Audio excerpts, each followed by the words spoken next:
नमस्कार दोस्तों, आप सभी का स्वागत है। आपके अपने YouTube चैनल मानव जीवन में दोस्तों लाइफ में सभी आगे बढ़ना चाहते हैं और लाइफ में आगे बढ़ने के लिए हमें रोज ही कुछ नया सीखना चाहिए और आगे बढ़ना चाहिए। तो चलिए आज की प्रस्तुति शुरू करते हैं। शिवाय नमस्तु भयम। दोस्तों, आप सभी लोग जानते हैं कि 29 जुलाई 2024 के दिन यहां पर सावन महीने का दूसरा सोमवार पड़ रही है। इसीलिए दोस्तों, इस दिन का महत्व बहुत ही ज्यादा बड़ा होता है और इस दिन आप लोगों को 5 कनेर के फूल वाला उपाय जरूर करना चाहिए। और दोस्तों, बहुत सारे लोगों ने तो यह वाला उपाय करना भी शुरू कर दिया है, पर बहुत सारे लोगों को उपाय समझ नहीं आया है, जिस कारणवश वो अभी तक यह वाला उपाय नहीं कर पाए हैं। तो इस वीडियो में आप लोगों को हम 29 जुलाई, जिस दिन सावन महीने का पहला सोमवार है, इस दिन आप लोगों को 5 कनेर के फूल वाला उपाय जरूर करना चाहिए, जो कि पंडित जी ने अपनी अभी की ही कथा में यहां पर बताया हुआ है। तो दोस्तों, इस उपाय को आपको कैसे करना है, कब करना है, कहां पर करना है और उपाय को करते समय आपको किन किन बातों का ध्यान रखना है, ये सारी जानकारी हम आपको इस वीडियो में देंगे। तो चलिए दोस्तों, उपाय को शुरू करते हैं। देखिए, यह दिन इतना खास होता है, इतना महत्वपूर्ण होता है। देखा गया है कभी कभी बड़े बड़े पूजा पाठ अनुष्ठान से जो मनोकामना पूर्ण नहीं होती है, वह सोमवार के दिन एक छोटे से उपाय करने से ही आपकी मनोकामना पूर्ण हो जाती है। और बहुत सारे लोगों ने इस उपाय को किया भी है और उनको इस उपाय को करने का फल भी जरूर मिला है। अगर आप लोग भी इस उपाय को सावन महीने का दूसरा सोमवार के दिन करना चाहते हैं, तो आप इस उपाय को पहले अच्छे से समझ लेना, सुन लेना, उसके बाद करना। आपको इस उपाय का फल जरूर मिलेगा और इस उपाय को करने से आपके घर में चाहे किसी भी प्रकार की दुख और समस्या क्यों ना चल रही हो, आपको उसका कारण भी नहीं पता है कि भाई यह समस्या किस कारण से चल रही है। उसका कुछ भी कारण हो सकता है, जैसे पितृदोष हो सकता है या किसी भी तरह का मंगल दोष भी हो सकता है, और भी बहुत तरह के दोष होते हैं, कुछ भी हो सकता है। पर आपको इस उपाय को करने के लिए अपने दोष को पता लगाने की भी जरूरत नहीं है। सावन महीने का दूसरा सोमवार के दिन इस 5 कनेर के फूल वाला उपाय को आप लोगों को कर लेना है। दोस्तों, अब हम समझते हैं इस वाले उपाय को हमें करना किस समय है। तो सबसे पहली बात दोस्तों, हम समझते हैं कि ये 5 कनेर के फूल वाला उपाय करना किसको है। तो देखिए, यहां पर सीधी सी बात है कि ये 5 कनेर के फूल वाला जो उपाय है, ये किस लिए किया जा रहा है। यह मनोकामना को पूर्ण करने के लिए किया जा रहा है, या आपके जीवन में जो दुख और परेशानियां हैं उनको दूर करने के लिए किया जा रहा है, या आपका कोई बड़ा काम है जो कि नहीं हो पा रहा है, आप उसके लिए इस उपाय को कर सकते हो। तो सीधी सी बात यह है कि आप अपनी किसी भी प्रकार की मनोकामना के लिए इस वाले उपाय को कर सकते हो। तो यह उपाय वह व्यक्ति कर सकता है जिस व्यक्ति को अपनी किसी भी प्रकार की मनोकामना भगवान शिव जी से पूर्ण करवानी हो। और अगर कोई भी माताएं बहनें जो है अपने घर की सुख और शांति के लिए, घर में धन समृद्धि को बढ़ाने के लिए वाला उपाय करना चाहती हैं, तो घर की जो बड़ी माताएं बहनें होंगी वह इस 5 कनेर के फूल वाले उपाय को विशेष रूप से करें, क्योंकि माताएं बहनें घर की लक्ष्मी होती हैं और जब घर की लक्ष्मी कोई विशेष उपाय करती है तो उसका फल ही बहुत जल्दी मिल जाता है और बहुत बड़ा होकर मिलता है। अन्यथा इस उपाय को कोई भी व्यक्ति कर सकता है, चाहे वह बड़ा हो, चाहे वो छोटा हो, चाहे वह बच्चा हो। जिस व्यक्ति को ये 5 कनेर के फूल वाला उपाय समझ आ गया, वह व्यक्ति इस 5 कनेर के फूल वाले उपाय को सोमवार के दिन जरूर करें, क्योंकि उसको इस उपाय को फल बहुत ही जल्दी मिल जाएगा। क्योंकि सोमवार के दिन भगवान शिव जी बहुत आसानी से प्रसन्न हो जाते हैं। तो आइए अब हम समझते हैं कि इस 5 कनेर के फूल वाले उपाय को आपको करना कैसे है और इस उपाय को करने का जो समय है वो क्या है। तो देखिए, इस सोमवार के दिन किए जाने वाले ये 5 कनेर के फूल वाला जो उपाय है, यह मुख्य रूप से सुबह के समय होगा। किस समय होगा? सुबह के समय होगा। आपको कोशिश यही करनी है कि सुबह के समय हम इस 5 कनेर के फूल वाला उपाय को कर लें। पर किसी कारणवश अगर आप सुबह इस उपाय को ना कर पाओ, आपको कहीं काम से जाना हो या किसी और काम की वजह से आप उपाय को ना कर पाओ, तो आपके पास फिर दूसरा मौका रहेगा, जो कि शाम के समय का रहेगा, प्रदोष काल का रहेगा। अब भाई, प्रदोष काल का समय भी एक बहुत ही लोगों के मन में प्रश्न बन जाता है कि भाई यह समय होता कब है, कितने बजे से लेकर कितने बजे यह समय होता है, ताकि हमें उपाय के लिए जो है करने का समय पता लग जाए। तो हम आपको बता दें, प्रदोष काल का जो एक समय होता है, शाम का समय, वो होता है शाम के 6 बजे से लेकर शाम के 7 बजे के बीच का। इस समय के बीच में आप उपाय को करेंगे तो आपको उस उपाय का जरूर फल मिलेगा। तो शाम के 6 बजे से लेकर शाम के 7 बजे के बीच में आप लोग इस 5 कनेर की फूल वाले उपाय को कर सकते हो। तो भैया बहुत सारे लोग यहाँ पर ये प्रश्न भी जरूर करेंगे कि भाई हम तो नौकरी पे जाते हैं, हम अपनी ड्यूटी पे जाते हैं और आने में हमें देर हो जाती है, तो उस जगह पर हमें क्या करना चाहिए। तो देखिए, उन लोगों को भी टेंशन लेने की जरूरत नहीं है। अगर आप लोग इस उपाय को शाम के समय प्रदोष काल में कर रहे हैं और अगर आप आने में देरी भी हो जाती है, आपको आने में 7 बजे तक आप नहीं पहुंच पाते हो, तो भाई आप 7 या रात 8 बजे तक भी अगर उपाय को करोगे तो भी चल जाएगा। और अगर इससे भी थोड़ा देर हो जाती तो भी आप उपाय को कर सकते हो, क्योंकि सोमवार का दिन है। यह दिन बहुत ही कम आता है पूरे साल भर में, इसलिए जब आपको मौका मिल जाए, जब आप इस उपाय को जरूर कर लेना। कोई भी उपाय हो, आप कभी भी कर सकते हो। सोमवार के दिन बस कोशिश करना कि समय के थोड़ा मतलब अंतर्गत ही कर लो, पर किसी कारणवश अगर ना कर पाओ तो फिर आप थोड़ा देरी से भी कर सकते हो। आपको उपाय का फल जरूर मिलेगा, क्योंकि भगवान शिव विजन बहुत ज्यादा प्रसन्न होते हैं सभी भक्त गणों से जो उनको प्रसन्न करते हैं। तो अब हम यहां पर समझते हैं कि आपको उपाय कैसे करना है। सबसे पहली चीज दोस्तों, ये जो उपाय है ये 5 कनेर के फूल वाला उपाय है। तो सीधी सी बात है, इस उपाय में हमें 5 कनेर के फूल तो लेने ही लेने पड़ेंगे। अब यहां पर एक सबसे बड़ी गलती होती है जो कि आप उपाय में करते हो और आपको पता भी नहीं लगता है, जो कि हम आपको बताते हैं। देखिए, जो आप 5 कनेर के फूल लेकर आओगे, सबसे पहले तो कनेर का फूल आप लोगों को पता होगा कि कैसा होता है। हम आपको जब भी बता देते हैं, कनेर के फूल वो होते हैं जो कि पीले कलर के होते हैं, लंबे लंबे से होते हैं। आप लोगों ने देखे भी होंगे, आप लोगों ने जो थंबनेल में फूल देखा हुआ था वही कनेर का फूल होता है। तो आप लोगों को वैसे ही 5 कनेर के फूल लेकर आने हैं। ये कनेर के फूल आप लोगों को बहुत आसानी से मिल जाते हैं, बस आपको इसका पेड़ ढूंढना होता है और बहुत सारे फूल उसमें लगे हुए होते हैं, कुछ भी कमी नहीं होती है।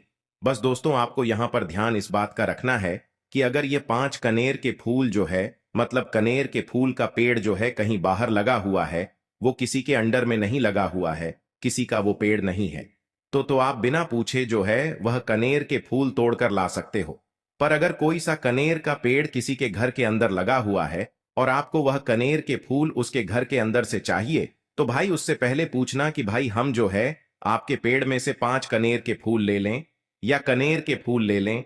भाई पहले उससे पूछना, क्योंकि ये वाले जो 5 कनेर के फूल आप लोग ले रहे हो, ये उपाय के लिए ले रहे हो। और भगवान शिव जी को उपाय जब हम करते हैं तो भाई पूर्ण रूप से जो है हम पूरे विधि विधान से करते हैं। तो इसलिए अगर आप किसी के घर में के अंदर जो पेड़ लगा हुआ है कनेर का, उस पेड़ से अगर ये फूल ले रहे हो, तो भाई पहले उस घर के मुखिया से पूछ लेना कि हम आपके पेड़ से कनेर के फूल ले लें। अगर वो हाँ कह देता है तो भाई उसके बाद आप उसके पेड़ से 5 कनेर के फूल ले लेना। अगर कोई कनेर का पेड़ जो है ऐसे ही बाहर लगा हुआ है, खुले में लगा हुआ है, उस पर किसी का भी कब्जा नहीं है, तो वो आप जो है बिना पूछे भी उस पेड़ में से तोड़ सकते हो। पर किसी के घर के अंदर लगा हुआ है तो उससे सकर ही 5 कनेर के फूल उसके पेड़ में से लेना। अब आपके पास 5 कनेर के फूल भी आ चुके हैं। अब दोस्तों, कनेर के फूल के साथ में क्या हमें सीधा उपाय करना है या कुछ सामग्री भी लेकर जाना है? तो देखो, कोई भी उपाय जब हम करते हैं तो सीधा हम उपाय जाकर नहीं करते हैं, उससे पहले हम भगवान शिव जी की पूजन अर्चना भी करते हैं। तो देखो, अगर यह उपाय आप सुबह के समय कर रहे हो, प्रातःकाल कर रहे हो, तो आप लोगों को अपने साथ में कम से कम 1 लोटा जल तो जरूर लेकर जाना ही जाना है। सोमवार का दिन रहेगा, वैसे ही माताएं बहनें अपनी पूजन सामग्री लेकर जाएंगी, तो उन लोगों के लिए कोई दिक्कत नहीं है जो प्रतिदिन शिव जी के मंदिर जाते हैं या सोमवार के दिन अपनी पूरी पूजन सामग्री लेकर जाएंगे। भाई वो वैसे के वैसे ही लेकर जाएं। यह बात उनके लिए है जो कुछ भी लेकर नहीं जाएंगे। भाई वो बस 1 लोटा जल तो जरूर लेकर जाएं। अगर वह इस उपाय को 5 कनेर के फूल वाले उपाय को कर रहे हैं। उसी के बाद में दोस्तों, शाम के समय की बात करें तो भाई शाम के समय अगर आप लोग इस 5 कनेर के फूल वाले उपाय को कर रहे हो, तो अपने साथ में एक गोल बाती का घी का दीपक जरूर लेकर जाना। जो घी का दीपक लोगे वो आटे का होना चाहिए। आटे का होने के साथ में उसके अंदर गोल बाती रखा आएगी। वो गोल बाती आप अपने हाथों से बनाओगे तो ज्यादा बेहतर होगा। साथ ही में उस दीपक के अंदर जो मतलब चीज डलेगी वो डालेगी शुद्ध देसी गाय का घी। उसके अंदर शुद्ध देसी गाय का घी ही डालना, ना भैंस का डालना, ना मिलावटी बाजार का घी डालना। इस बात का भी आप लोग ध्यान रखना। अगर आपको उपाय का पूर्ण फल चाहिए तो भाई करना क्या है, देखो सुबह अगर उपाय कर रहे हो ना, तो अगर 12 बजे तक भी उपाय करोगे तो भी कोई दिक्कत वाली बात नहीं है, कर सकते हो। सोमवार का दिन बार बार नहीं आता है, आपको पहुंचना है। सबसे पहले तो अपने घर के पास में जो शिव मंदिर हो, शिवालय हो, जहां पर शिवलिंग विराजित हो, वहां पर आप लोगों को पहुंच जाना है। अब वहां पर पहुंच करके सीधा हमें जाकर उपाय करने लग जाना है। नहीं, आपको पहले अपना शिव जी के मंदिर के अंदर प्रवेश करना है, भगवान शिव जी के दर्शन करना है। पहले आपको अपनी अपनी पूजन अर्चना करनी है। जैसे कि एक लोटा जल जो लेकर गए हैं भाई, वो एक लोटा जल चढ़ा दें। इसके अलावा जो भी पूजन सामग्री है, आपकी फूल, धतूरा, गुलाल, अबीर गुलाल, जो भी चीजें हैं, चंदन वगैरह, उन सारी चीजों से आप पूजन अर्चना कर सकते हो। पर जो उपाय के 5 कनेर के फूल हैं वो आप अलग ही रखना, वो उपाय के समय ही हमें निकालने हैं। तो पहले आप अपनी पूजन अर्चना कर लेना, जैसे आप सोमवार के दिन करते हो, सोमवार के अष्टम के दिन करते हो, वैसे आप अपनी पूजन अर्चना कर लेना। इसी तरीके से शाम के समय है, शाम के समय जब आप अपने घर के पास में जो शिव मंदिर हो वहां पर पहुंचो ग, तो पहुंचने के बाद आप पहले अपना वह घी का दीपक जलाना। अब घी का दीपक जलाने में भी इस बात का ध्यान रखना, इस घी के दीपक को आपको अपने घर से जलाकर नहीं लेकर जाना है और मंदिर में जाकर भी जलाना है। और मंदिर में जाकर जलाओ ग तो उसे अपनी माचिस से ही जलाना है। अपने घर से इस दीपक को जलाने के लिए अपनी माचिस लेकर आना। अगर आपने मंदिर में किसी और की माचिस ले ली, इस दीपक को जलाने के लिए अगर आप शाम के समय इस वाले उपाय को कर रहे हो, तो भाई इस उपाय को करने का फल जो है उस व्यक्ति को भी मिल जाएगा जिस व्यक्ति की आपने माचिस ली होगी। इसलिए आप अपने घर से अपनी ही माचिस लेकर जाएं। उसके बाद में दोस्तों, आप लोगों को एक बात का और ध्यान रखना है कि जब आप उस दीपक को जला दो, जलाने के बाद उस दीपक से आप चाहो तो आरती भी उतार सकते हो, अन्यथा कोई दिक्कत वाली बात नहीं है। आप उस दीपक को भगवान शिव जी के इतने पास मत रखना कि भगवान शिव जी को आंच लगी, थोड़ी दूरी बनाकर ही जो है आप उस दीपक को जो है भगवान शिव जी के शिवलिंग के पास में रखना, क्योंकि अभी हम जो है भगवान शिव जी को प्रसन्न करने वाले हैं। तो इसलिए जो है भगवान शिव जी को आंच ना लगे, इतनी दूरी बनाकर आप उस दीपक को रख दीजिएगा। जैसे ही आपकी पूजन अर्चना हो जाती है, आप जल चढ़ा देते हैं। सुबह के समय गए तो जल चढ़ा देते हैं, पूजन अर्चना हो जाती है। फिर आप उसके बाद में भगवान शिव जी की शिवलिंग के पास में कहीं पर भी बैठ जाइए, सामने बैठ जाइए या आसपास बैठ जाइए। उसी तरीके से शाम के समय है, दीपक जैसे ही लग जाए तो भाई आप अपना उपाय को यहां पर कर सकते हैं। और उपाय को करने से पहले आप अपने वह 5 कनेर के फूल निकाल लीजिए, क्योंकि अब हम यहां पर उपाय को करने वाले हैं। उपाय को करने के लिए आप शिवलिंग के सामने भी बैठ सकते हैं, आसपास भी बैठ सकते हैं, कोई दिक्कत वाली बात नहीं है। अब हमारे पास 5 कनेर के फूल हैं, तो सीधी सी बात है कि इन 5 कनेर के फूलों को हमें 5 अलग अलग जगहों पर यहां पर चढ़ाने हैं। अब वो 5 अलग अलग जगह कौन सी हैं वो हम आपको बताते हैं। देखिए, 5 अपने कनेर के फूल आप अपने सामने निकाल कर रख लीजिए। अब 5 कनेर के फूल में से सबसे पहला वाला कनेर का फूल आप लोग उठाइए और पहले वाले कनेर के फूल आपको कहां पर चढ़ाना है वो आपको चढ़ाना है भगवान शिव जी की शिवलिंग के ऊपर। जो गणेश जी वाला स्थान होता है वहां पर, अब भगवान शिव जी के शिवलिंग के ऊपर गणेश जी वाला स्थान कहां पर होता है? भगवान शिव जी की शिवलिंग होती है, शिवलिंग की जलाधारी होती है। जलाधारी का जो राइट हैंड साइड होगा, मतलब शिवलिंग की तरफ से खड़े होकर देखना कि भगवान शिव जी का सीधा हाथ कौन सा है, राइट हैंड साइड कौन सा है। उस राइट हैंड साइड पर आपको ये पहले नंबर का कनेर का फूल समर्पित करना है। और जो फूल का खिला हुआ भाग होगा ना, वो शिवलिंग की तरफ करके ही आप लोग जो है इस पहले नंबर के फूल को भगवान गणेश जी वाले स्थान पर समर्पित करना, जलाधारी के राइट हैंड साइड पर। अब दोस्तों निकाल लेना अपना दूसरे नंबर का कनेर का फूल। अब दूसरे नंबर के कनेर के फूल को आपको कहां पर समर्पित करना है, या आपको समर्पित करना है भगवान कार्तिकेय जी वाले स्थान पर। अब गणेश जी वाला स्थान राइट हैंड साइड पर होता है, तो कार्तिकेय जी वाला स्थान लेफ्ट हैंड साइड पे होता है, जलाधारी के ऊपर है। तो जलाधारी के ऊपर जो लेफ्ट हैंड साइड का जो हिस्सा है वहां पर कार्तिकी जी के स्थान है। तो इस दूसरे नंबर के फूल को आप वहां मतलब वहां पर समर्पित कर देना और भगवान से प्रार्थना कर लेना, और फूल का खिला हुआ भाग शिवलिंग की तरफ ही होना चाहिए। अब बात आती है तीसरे कनेर के फूल की। तो तीसरे कनेर के फूल को भी आपको लेना है, और इस तीसरे कनेर के फूल को आपको माता अशोक चंद्र जी वाले स्थान पर समर्पित करना है। अब ये माता अशोक चंद्र जी का स्थान कहां पर होता है दोस्तों? ये जो स्थान होता है ये जलाधारी के बिल्कुल बीचों बीच में होता है। आपने पहला फूल भगवान गणेश जी वाले स्थान पर चढ़ाया, दूसरा फूल कार्तिकी जी वाले स्थान पर चढ़ाया। अब ये तीसरा फूल जो है इन दोनों फूलों के बीचों बीच चढ़ेगा, मतलब जहां पर माता अशोक सुंदर जी का स्थान होता है।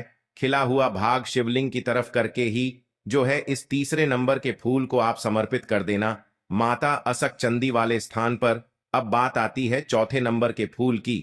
तो दोस्तों जो चौथे नंबर का फूल होगा ये आप लोगों को कहां पर समर्पित करना है? ये आप लोगों को समर्पित करना है भगवान शिव जी की शिवलिंग के ऊपर जो एक पात्र टंगा हुआ होता है, जिससे बूंद बूंद करके जल टपकता है, जिसके अंदर शिव जी की 5 बेटियों का स्थान होता है, जया विष हरा शामली बारी दौ तली और देव। उस पात्र के अंदर जो है आप लोगों को क्या करना है? ये चौथे नंबर के फूल को समर्पित करना है। अगर किसी कारणवश आपका वह पात्र जो है शिवलिंग के ऊपर जो पात्र टंगू होता है जिससे बूंद बूंद करके जल टपकता है, वह पात्र उपस्थित ना हो, तो वह आपको क्या करना है कि शिव जी की 5 बेटियों का नाम लेकर जया विष हरा शामली बारी दौतली और देव का नाम लेकर जो है इस चौथे नंबर के फूल को आपको जलाधारी के ऊपर ही कटी शिवलिंग का जो कटी भाग होता है, मतलब जलाधारी के ऊपर ही जो भाग होता है वहां पर समर्पित कर देना इस चौथे नंबर के फूल को। उसके बाद में दोस्तों बात करते हैं आखिरी नंबर के 5वें नंबर के फूल को, जो कि आखिरी फूल है हमारा। इस 5वें नंबर के फूल को आपको क्या करना है? अगर आपके मतलब जिस मंदिर में आप गए हो वहां पर अगर त्रिशूल लगा हुआ है तो भाई त्रिशूल का एक मध्य भाग होगा जहां से वो त्रिशूल के तीनों भाग निकले हुए होंगे। तो आपको वो त्रिशूल का एक मध्य भाग देख लेना है। उस मध्य भाग पर आपको इस 5वें नंबर के कनेर के फूल को छुआ है, स्पर्श कराना है, और स्पर्श कराने के बाद इस 5वें नंबर के फूल को आपको क्या करना है? भगवान शिव जी की शिवलिंग के ऊपर समर्पित कर देना है। अब दोस्तों अगर वह मतलब जो है त्रिशूल ना भी हो आपके मंदिर में उपस्थित, तो आप सीधा सीधा ये जो 5वें नंबर का कनेर का फूल है या भगवान शिव जी की शिवलिंग के ऊपर समर्पित कर देना। बस ध्यान इस बात का रखना कि जो खिला हुआ भाग है फूल का वो सामने की तरफ होना चाहिए, जलाधारी की तरफ होना चाहिए, और डंडी का जो भाग है वो शिवलिंग के पीछे की तरफ होना चाहिए फूल की। तो इस बात का आप लोगों को ध्यान रखना है। जैसे ही आप लोग को ये 5 फूल समर्पित कर दे देते हैं, वहीं पर भगवान शिव जी के शिवलिंग के पास में बैठकर जो है हाथ जोड़कर विनती कर कर अपनी वह मनोकामना बोलना, जिस मनोकामना के लिए आप लोग यह वाला उपाय कर रहे हो। अपनी वह दुख और समस्या बोलना जिसके लिए आप लोग अपना ये वाला उपाय कर रहे हो। अपनी किसी भी एक मनोकामना के लिए ये वाला उपाय करना। 2-3 मनोकामना एक साथ मत बोलना, कोई भी एक मनोकामना बोल देना। अपने 5वें नंबर के फूल को चढ़ाने के बाद और चढ़ा दो तो भाई 2 मिनट भगवान शिव जी के नाम का जाप कर लेना। उसके साथ में दोस्तों आपका ये उपाय यहां पर पूर्ण हो जाता है और आप अब भगवान शिव जी के दर्शन करके उनको धोख देकर अपने घर पर वापस जा सकते हो। इसी के साथ में दोस्तों इस उपाय को करने से आपको बहुत ही बड़ा फल मिलेगा। आपकी मनोकामना बहुत ही जल्दी पूर्ण होगी और आपको इस उपाय को करने का फल भी बहुत ही बड़ा होकर मिलेगा। श्री शिवाय नमस्तुभ्यम। आज के लिए बस इतना ही इस वीडियो में दी गई जानकारी। अगर आपको अच्छी लगी हो तो प्लीज हमारे चैनल मानव जीवन को सब्सक्राइब करें, लाइक करें, और हमारे वीडियो में अंत तक बने रहने के लिए धन्यवाद।